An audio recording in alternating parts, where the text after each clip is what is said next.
अस्सलाम वालेकुम स्टूडेंट्स। आज जो हमारा टॉपिक है वो न्यूमेरिकल नंबर 11 है। हमने वो डिस्कस करना है। तो चलें इसकी स्टेटमेंट रीड आउट कर लें। सबसे पहले आप अ कपल ऑफ मोमेंट जी act on a square board ABCD of side a. हमारे पास एक कपल ऑफ मोमेंट है, वो किसके ऊपर एक्ट कर रहा है? स्केयर बोर्ड ABCD की साइड के ऊपर। और जो साइड है उसकी लेंथ किस चीज के इक्वल है? ए के इक्वल है। Replace the couple by forces acting along AB, BD and CA। अब जो स्केयर बोर्ड के ऊपर कपल ऑफ मोमेंट लग रहा है, आपने उसको क्या करना है? उसको रिप्लेस करना है उन फोर्सेस के साथ जो स्केयर बोर्ड की साइड AB पे लग रही है, BD पे लग रही है और CA पे लग रही है। चलें अपने क्वेश्चन की तरफ सॉल्व करते हैं उसे कि consider three forces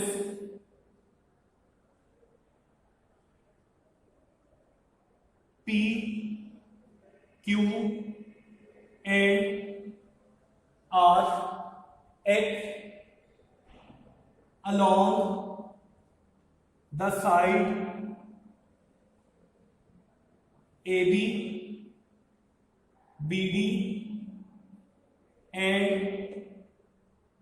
CA of a square board।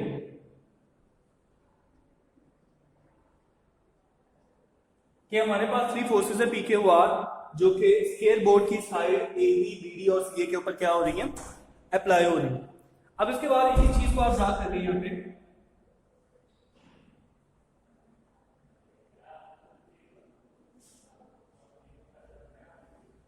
ये हमारे पास A, B, C, D। अब उसके बाद एक फोर्स AB के लॉन्ग, दूसरी B से D की तरफ, उसके बाद तीसरी फोर्स C से A की तरफ।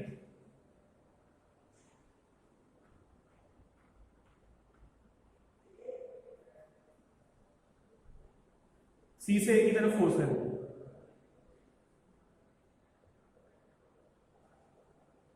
इस पॉइंट को आप F का नाम दे दें। अब उसने क्या कहा था? उसने ये कहा था कि कपल ऑफ मोमेंट एक्ट कर रहा है किसके ऊपर? स्केयर बोर्ड के ऊपर। तो कपल ऑफ मोमेंट जब एक्ट कर रहा हो किसी भी सिस्टम के ऊपर, तब कंडीशन क्या होती है? मैंने आपसे डिस्कस की थी, G इक्वल टू 0 होता है और R does not equal to, G does not equal to 0 और R इज इक्वल टू 0। ये जो हमारे पास मोमेंट आर्म होता है वो 0 नहीं होता, जबकि जो रिजल्टेंट होता है वो इक्वल टू 0 होता है। अब रिजल्टेंट जब 0 होगा तो इसका मतलब क्या है? x भी 0 और y भी 0। x से मुराद हॉरिजॉन्टल कंपोनेंट भी 0 और वर्टिकल कंपोनेंट भी 0। अब आप क्या काम करोगे? इसके हॉरिजॉन्टल कंपोनेंट फाइंड आउट करोगे। हॉरिजॉन्टल कंपोनेंट कैसे फाइंड आउट करनी? इसी चीज को मैं यहां पे चले ड्रा करता हूं, इसी चीज को।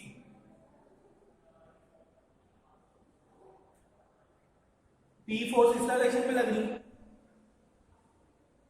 Q फोर्स इस डायरेक्शन में लग रही है, R फोर्स इस डायरेक्शन में लग रही है। Horizontal component P cos 0 degree. P के साथ कौन सा एंगल बन रहा है? x एक्सिस पे है तो 0 degree, plus Q cos 135 degree. 135 कैसे? यहां से लेकर यहां तक एंगल 90 प्लस 45 डिग्री कितना हो गया? 135 प्लस यहां से लेकर यहां तक 180 में 40 ऐड कर दे, cos 225। Horizontal component cos 0 1, P cos 135 की वैल्यू होती है -1/√2। तो ये चीज हो जाएगी Q/2 और -R/√2। अब चूंकि हॉरिजॉन्टल कंपोनेंट 0 होता है, 0 है, तो इस वजह से h is equal to 0, P minus Q/√2 minus R/√2 is equal to 0। यहां से P की वैल्यू क्या आ जाएगी? 1/√2 इंटू Q प्लस R। इसके बाद हम नेक्स्ट डिस्कस करते हैं। अब हमने क्या करना है? इसके वर्टिकल कंपोनेंट फाइंड आउट करने हैं। वर्टिकल कंपोनेंट वो क्या होगा? P sine 0 degree plus Q sine 135 degree plus R sine 225 degree. अब साइन 0 0 होता है तो ये चीज 0 हो गई, ये चीज क्या हो गई, तो ये ओवर अंडर रूट 2। साइन 135 हमारे पास किस चीज के इक्वल होता है, 1 ओवर अंडर रूट 2 के, तो ये चीज क्या हो जाएगी, क्या ओवर अंडर रूट 2, और ये चीज हमारे पास क्या होगी, R over under root 2 minus R over under root 2। Sine 225 कौन सा होता है, वो हमारे पास क्या होता है, 1 ओवर अंडर रूट 2। अब यहाँ पे v इज इक्वल टू, ये चीज वैसे की वैसी बन गई, क्या over under root 2 minus R over under root 2। अब यहाँ पे हमारे पास चूंकि वर्टिकल कंपोनेंट क्या होता है, 0 होता है, वर्टिकल कंपोनेंट 0 है, तो ये चीज बाकी क्या होगी, क्या over under root 2 minus R over under root 2। ये चीज क्या हो जाएगी, क्या over under root 2 is equal to R over under root 2। ये चीज कटी हो गई, क्या इज इक्वल टू किस चीज की इक्वल आ गई, R की। अब हमें क्या चीज फाइंड आउट करनी है, मोमेंट आर्म फाइंड आउट करना है। तो मोमेंट आर्म कैसे फाइंड आउट करोगे आप, taking moment about point A. अब आप जब ए के अबाउट मोमेंट ले रहे हो तो ए में से जितनी भी फोर्सेस पास हो रही हैं उनका मोमेंट आर्म 0 हो जाएगा। जैसा कि ये पी फोर्स पास हो रही है, इसका भी मोमेंट आर्म 0, ये जो आर फोर्स पास हो रही है इसका भी मोमेंट आर्म क्या होगा, 0 हो जाएगा। तो बाकी चीज हमारे पास कौन सी फोर्स बच गई है, क्या वो फोर्स बच गई है। अब मोमेंट आर्म कैलकुलेट कैसे करते हैं, मोमेंट आर्म कैलकुलेट आप इस तरह से करोगे कि ये आपके पास ए बी, आपके पास मोमेंट आर्म और बी डी आपके पास फोर्स है। तो हमने ये पढ़ा है कि जो मोमेंट आर्म है और जो फोर्स है वो एक दूसरे के क्या होने चाहिए, परपेंडिकुलर। लेकिन अगर परपेंडिकुलर नहीं है तो आप क्या काम करोगे, आप ये काम करोगे कि उनके कंपोनेंट ड्रा करोगे। कंपोनेंट कैसे ड्रा करते हैं वो मैं आपको यहाँ पे डिस्कस करते हैं, यहाँ पे ड्रा करके बताता हूँ। यही चीज यहाँ पे मैं डिस्कस करने लगा।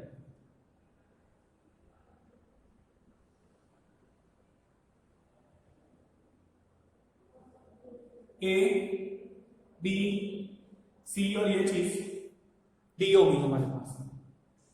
अब यहां पे देखें जरा, ये फोर्स क्यू थी, ये फोर्स पी थी,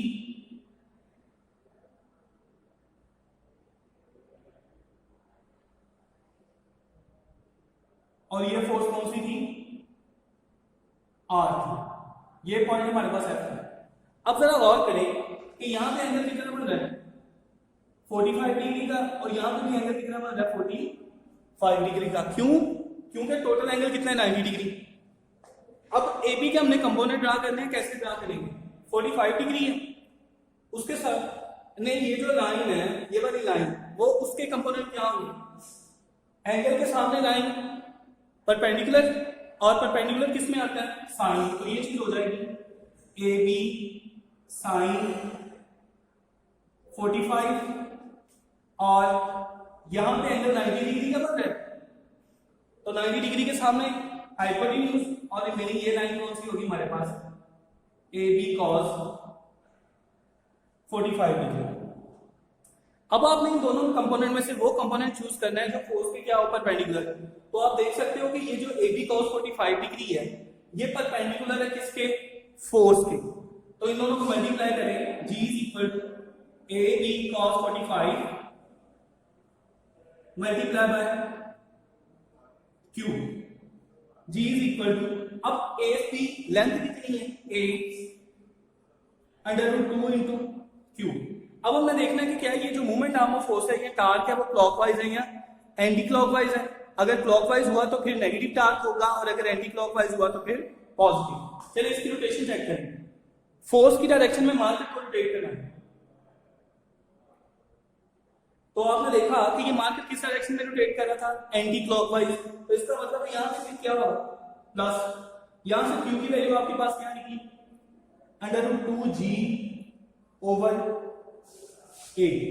अब Q की वैल्यू आपके पास ये निकली है, तो सिमिलरली R की वैल्यू तो ये ही होनी है, R is equal to under root 2G over A, क्योंकि Q इज इक्वल टू किसके था, आर के इक्वल है। अब हमने क्या काम करना है, अब आपने ये काम करना है कि P हमारे पास किस चीज की इक्वल था, P is equal to 1/√2 into Q plus R, 1/√2 Q का आंसर कितना, ये √2 G over A plus √2 G over A, √2 common ले लेंगे,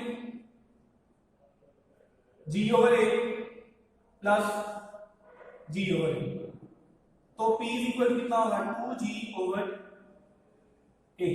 तो आप देख सकते हैं कि जो हमारे पास मूवमेंट ऑफ फोर्सेस थी, उनको जो movement of couple of movement act कर रहा था स्फीयर कोड के ऊपर, उसको हमने किसके साथ रिप्लेस कर दिया, फोर्सेस के साथ, और यही चीज हमने क्या करनी थी, प्रूव करनी थी। अगर आपको किसी चीज की समझ नहीं लगी तो आप मुझे कमेंट सेक्शन में पूछ सकते हैं।